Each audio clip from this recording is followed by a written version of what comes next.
So in this week's news, we got a lot to cover before I head over to Computex. NVIDIA folds gaming into edge computing. We'll talk about what that means and why people are hugely in an uproar.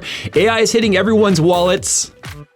Unreal Engine 6 has been announced. New Witcher 3 expansion only 12 years after the fact. Really kind of jumping on that there Star Citizen timeline. Another live service game goes down, and DRM in games. What do you say? I say we got to pay some bills.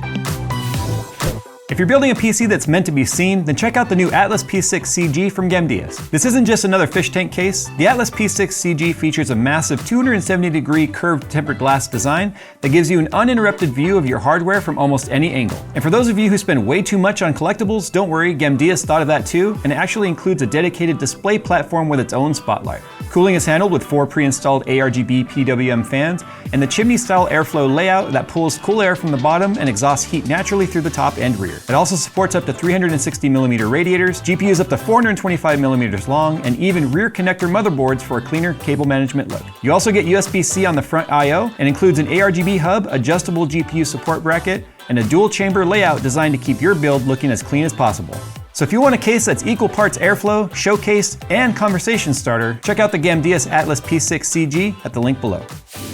Okay, so the main story here is really kind of being drilled down to NVIDIA doesn't need gamers anymore. So NVIDIA announced an $81.6 billion, that's with a B, $billion Q1 profit in 2026. That's crazy, but let's talk about why everyone is kind of up in arms about that right now. So while $81.6 billion is huge, for my audience, the PC enthusiasts, the real story here is the fact that NVIDIA only posted $6.4 billion worth of revenue in edge compute, which is where the GeForce gaming lineup is now being reported starting 2027. So it's kind of crazy because $75.2 billion of that revenue came specifically from AI data center, and 6.4 came from edge computing.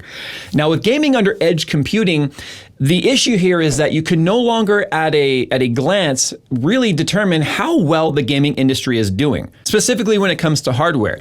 It's no surprise that NVIDIA is the huge majority market share when it comes to gamers and gaming hardware, specifically that being GPUs. So when you lump gaming in with edge computing, that basically is the everything else category. So NVIDIA has really kind of now lumped out data center as the main reporting mechanism for their earnings reports and revenue streams. And then edge computing is everything else. So imagine this.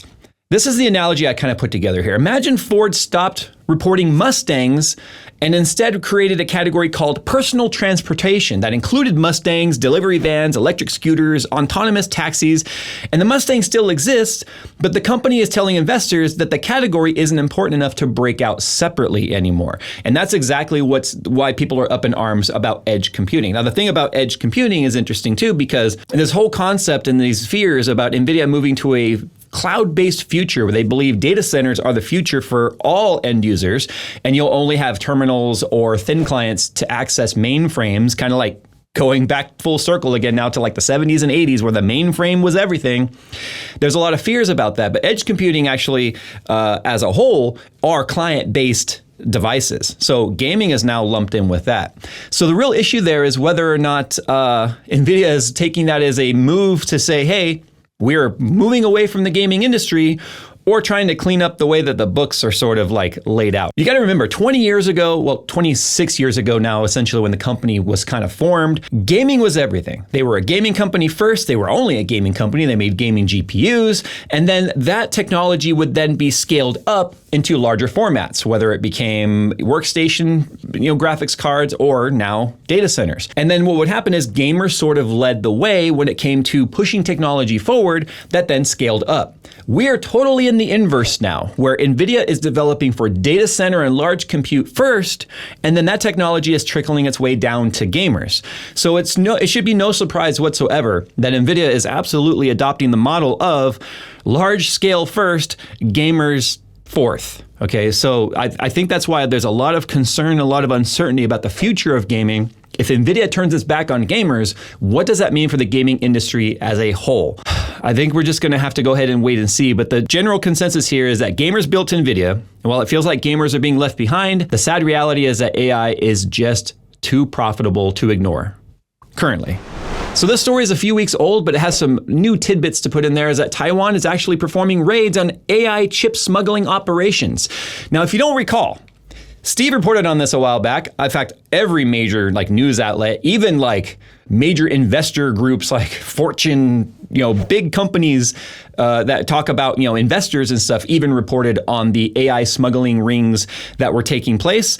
And Steve did an amazing documentary on that, showing that it's happening. But the crazy part about that is the fact that NVIDIA CEO Jensen Huang had his head so far up his own butt that he denied that it was even happening. Each one of our GPUs is a rack that's 2 tons large, or even the smaller versions of our racks are hundreds of pounds. And so it's not easy to smuggle. Every so often somebody says, these GPUs are being smuggled. I really would love to see it. Yeah. Not to mention, you have to smuggle enough of them to fill a football field full of these things so that you could run it as an AI data center. Over the years, people have speculated about diversion. We've chased down every single concern, and we've repeatedly tested and sampled data centers around the world and found no diversion. And this is why I said earlier on that Jensen's really working on his political skills, because he goes from just blatantly denying something that there is irrefutable proof of to, wow, they should really get that under control. Now, the actual raids that were taking place in Taiwan were specifically with Supermicro. Now, if you don't know what Supermicro is the middleman between all of the buying and gobbling and hoovering up of all of the chip components and the DRAM and everything it takes to build out AI data centers, and then curates that into the buyers that are basically ordering all these data center racks and such. Because these big companies that are building these AI data centers or buying and funding these AI data centers are not building them themselves. They need a middleman. They need a contractor, if you will, to build the house that they want to live in. And that's where Supermicro is the world's largest deployment company, if you will, when it comes to AI data center buildouts. So it's kind of interesting that Supermicro, who is directly involved with NVIDIA, is being raided now for producing $2.5 billion worth of smuggled revenue to have NVIDIA just deny that it was even happening. That's why I also said, is Jensen now just ascending to super villainy? We know he's kind of a villain to the industry in terms of gamers, because that's just the general sentiment. But is it actually irrefutable now that there's literally a Lex Lutherism happening? It's just really hard to fathom that you can be that close with Supermicro as one of your biggest customers. Remember, although OpenAI and all of them might be buying the stuff, they're buying it through these companies that are putting into effect the deployment, and that company being companies like Supermicro. So to have NVIDIA be so close and even standing there handshaking with the CEO of Supermicro and then claim that you don't believe any of this is happening is just absolutely next level spin doctoring. So anyway, it'll be interesting to see what happens with this one here. But the reason why Taiwan is performing these raids is, remember, it is not illegal in China to own full-fat Blackwell GPUs and AI compute devices. It is not illegal in China to receive them. It is illegal for the US to export them. And because Taiwan has massive ties to the United States when it comes to export laws, because of the relationships there between the semiconductors and companies like NVIDIA and AMD and Intel, they conform and follow US export laws when it comes to things moving from, say, Taiwan to China. So it's an interesting geopolitical thing that's taking place right there, but it's crazy that we've gone from thinking of Miami Vice and the booger sugar and all these other things that make their way up the Central America pipeline, but now they're the real money now being smuggling chips, and I don't mean Doritos. I mean semiconductors. It's crazy this is happening today, but you know what? I guess every single sci-fi flick sort of predicted this. Now, where there is demand, there is opportunity now. So we're talking about the Chinese RAM and GPU market from domestic Chinese manufacturers and such. Remember, NVIDIA, AMD, Intel, the big three are in the US. They're based in the US. Manufacturing takes place in China. However, there's very few China-based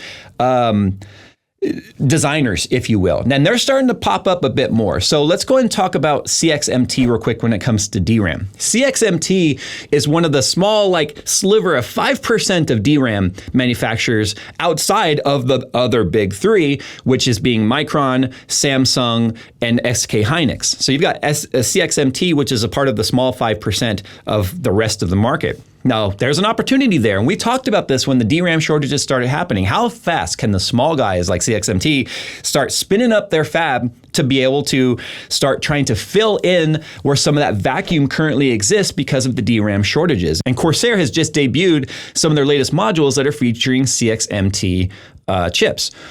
The problem is the price isn't really that improved. So Is CXMT now just kind of trying to jump in there and get their piece of the pie? Or are they really trying to step in there and fill that need for general purpose computing, for general consumers to be able to have an option that they can buy that's affordable? It's too soon to say. I have no idea what the cost would be for them to spin up and try and get involved, but seeing big companies like Corsair, who again sell sticks but do not manufacture them, they buy them just like they buy the components to manufacture the RAM, just like G-Skill. Micron was interesting because Crucial was a Micron company, so they sold to themselves. So they were kind of like the outlier, and that's why when they left the industry entirely, it was kind of a big deal because it means everyone else is going through middlemen, and they're not even selling to those that are generally making consumer grade DRAM sticks. They're now just going over to straight up AI infrastructure. But it's too soon to say what that's going to do to the market. It's probably not going to have a huge disruption. Now, outside of DRAM, now there was a GPU opportunity as well, and that's where the Chinese GPU maker Lisuan Tech GPU jumped in there and said, hey, we have developed a gaming GPU. Now, it targeted the RTX 4060. It realistically landed performance-wise in the independent reviews between a 1660 and a 3060. So at an MSRP of about $485 when converting to US dollars, they sold 30,000 units. And it's kind of crazy because it's not the best performing GPU. In fact, it's even performing worse than like Intel Arc is currently. But they're a startup, they're a brand new company, and they have some engineers working for them that actually came from the industry. So there's a lot of knowledge that's come into their company, and they're starting from scratch. They don't have anything to build off of. So to have a very first GPU set to sell 30,000 units through pre-sale in domestic China, just off the bat, to sell out, that's kind of the story right there. You got a company you'd never heard of, making a product that isn't even fully out yet on a promise of one thing. And even after the independent reviews of the engineering samples went out showing it missed its mark, still sold through 30,000 pre-sale units. That's crazy because that just shows people are hungry for opportunity. Now, here's the crazy thing. There's nothing actually stopping this product from coming to the US, but it would be very difficult to get a product like this to gain traction in the US when you're in 2026, you're only landing around I would call it a 3050, I guess, because it's faster than the 1660, but not quite as fast as a 3060, depending on the workload. And the MSRP or the converted price for that landing at right about $485. It'd be a hard sell here in the US to actually be able to sell that here when there are faster cards that exist already at that price point. So unless it's just the hype and you're like, screw the big guys, I want a third, well, I guess a fourth option if you count Arc that's still kind of there, but not really. I think it'd be difficult, but the problem is because of the tariff, there is a tariff still and this is Section 301. This is not the Trump tariffs. This is not any of that. This has actually been in effect since 1974. It's the Trade Act of 1974 that imparts this 25% tariff on Chinese-made electronics coming into the US, makes it closer to $700. So you'd have to really have a huge mountain of scruples to stand on to spend $700 on a 3060-ish performing GPU. So I'm kind of curious for you guys, would you buy that? Would you buy that just to play with it and experience it and say, screw the other guys? Or is that literally something that's probably not going to exist here in the US? Now, in some positive negative news, I guess we'll do a double negative on that one. Big companies are discovering AI is just too expensive. Well, duh. Micron's warning that the DRAM and storage crunch is gonna last through 2026.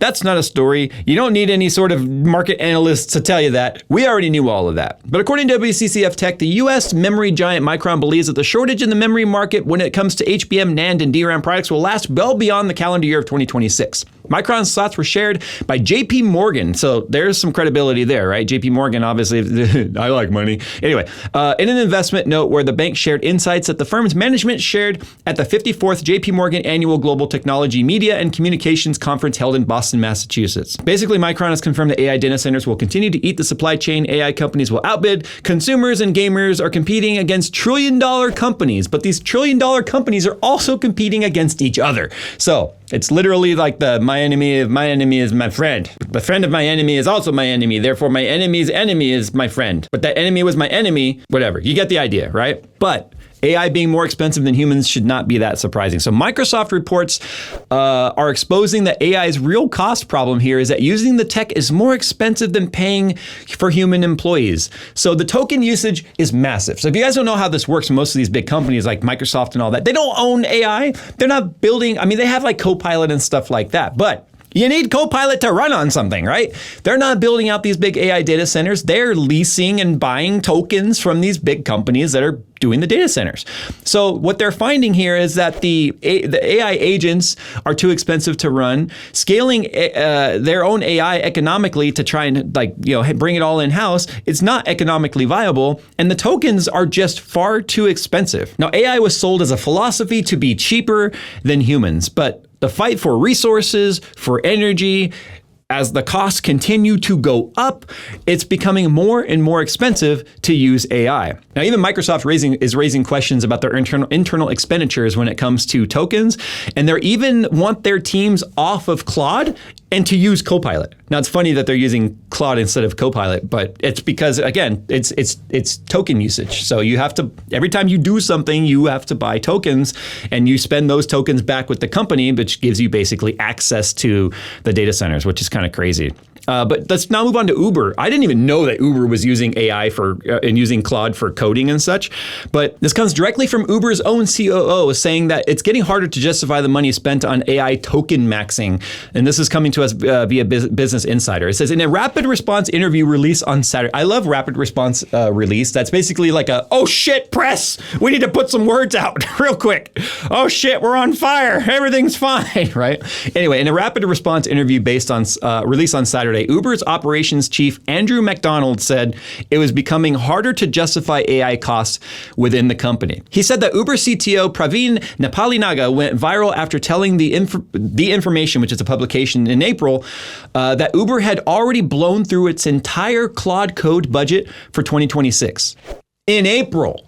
Now, that's because those tokens are getting more expensive too. They're not getting cheaper. Now, it should also come as no surprise that AI is driving the cost up of everything. So we've had price increases across the board when it comes to hardware. So for instance, the Steam Deck, right, from Valve, has raised both versions of the Steam Deck more than $200. So for instance, the 1 terabyte OLED version went from $649 to $949. That's a $300 price jump. The 512 gigabyte OLED went from $549 to $789. So a $240 price jump. And of course, obviously Steam or Valve is saying, hey, the company is incurring more costs from this stuff. It's going to cost more for this. It's also what's leading to a lot of speculation of like what's going to happen with the Steam machine. Because remember, the Steam machine was officially teased, not really fully announced, like specs and stuff weren't really shown, just before the price increases really started, just before November when things really sort of took off. But even the PS5 has seen a crazy price jump. So PS5 base went from $499 to $649, $150 jump. PS5 Pro went from $699 to $899, a $200 jump. Xbox Series X, I mean, who's still buying Xboxes anymore? Anyway, went from $500 to $649. Switch 2 from $449 to $499. As crazy as the price hikes are, inventory continues to sell out. So what is the incentive for these companies to not raise prices? I mean, they have to raise prices because their cost is going up too. Remember, they're buying this stuff just like everyone else. They're passing the cost on to the consumer. They're not making any more money on it. People just automatically see like, oh, you're charging $300 more for this. You're making $300 more. No, they're probably making some of that $300 as overhead proportional values of the component. But no, the price is not. That $300 is not going into Valve's pockets. It's not going into Nintendo's pockets. Some of it is, but the rest is going right on to their component purchasing departments, and it's costing more for them to make this stuff. And it's crazy here because this makes us really think about the Jevons paradox. If you've never heard of the Jevons paradox, here's exactly what Wikipedia says it is, and then I'll give you a more simpler example here. In economics, the Jevons paradox or Jevons effect is said to occur when technological improvements that increase the efficiency of a resource's use lead to a rise rather than a fall in total consumption of that resource. Greater efficiency reduces the amount of the resource needed per application, lowering its effective cost. If demand is sufficiently price elastic, this increases demand, frequently resulting in a net increase of total resource consumption. Simple explanation here. If something becomes more efficient, it costs less, it takes less power to consume, then its overall impact and usage won't decrease, it will become more widely adopted, leading to an explosion rather than a reduction. That's some of the biggest fears right now when it comes to AI, is if the bubble starts to deflate, and the pricing starts to come down, then more people can use it, which is going to inflate it again. That is the Jevons paradox that was actually discovered back in the 1800s when it comes to economic sciences. That's why we say AI is not going anywhere. We need to see where it lands in society, and I think it's going to take a decade for us to really sort of see how this is going to, think about cryptocurrency. How many times have we seen it do this?